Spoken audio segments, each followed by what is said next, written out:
As a social democrat, I'm resolutely committed to eradicating all forms of discrimination in our society. Our vision is to foster fairness and cultivate an inclusive environment where everyone can engage fully and equally in social, economic, and political life. With my Vice President, the history-making Professor Nana Jane Opoku-Agyeman, we will engage with all stakeholders, including our development partners and civil society organizations, to prioritize gender equality, equity, and social justice. We will establish strong social protection mechanisms and enhance legal safeguards for women, girls, and other vulnerable groups.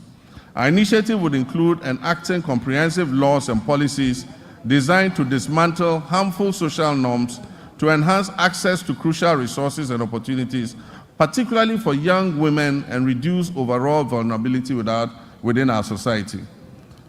Mr. Speaker, I'd like to take a moment to commend you and this House for your unwavering support and guidance, which were instrumental in passing the Affirmative Action Act of 2024, Act 1121, during the 8th Parliament of the 4th Republic. My government is dedicated to successfully implementing this act to ensure gender equity across the political, social, economic, educational, and cultural spheres. The Ministry of Gender, Children, and Social Protection is actively collaborating with relevant stakeholders to guarantee that this act is fully operational, including attaining the 30% target quota for women in political appointments.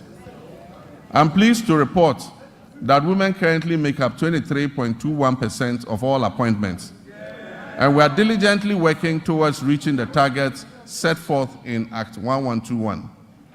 I'm, however, concerned about achieving gender balance, especially at the local government level.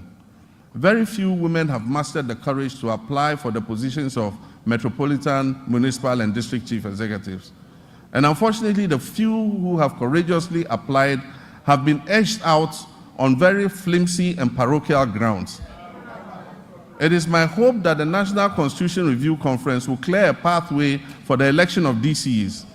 The Gender Ministry will then be obliged to encourage and support more women to apply and stand for these elective positions.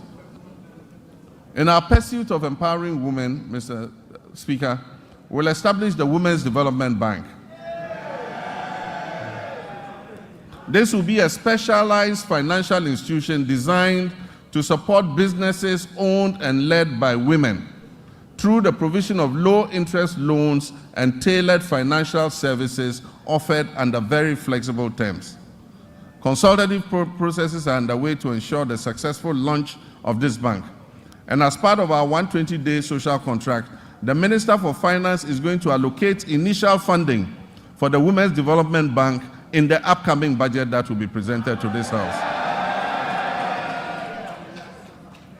Mr. Speaker, we're also implementing measures to expand the Livelihood Empowerment Against Poverty program under our Big Leap initiative. As we work towards completing the Ghana National Household Data Census by this year, 2025, we'll reassess the status of LEAP beneficiary households to facilitate the enrollment of new beneficiaries.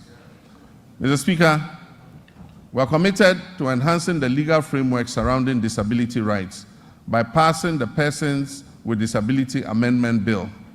Additionally, we will introduce a legislative instrument to strengthen further the provisions of the Persons with Disability Act, Act 715 of 2006.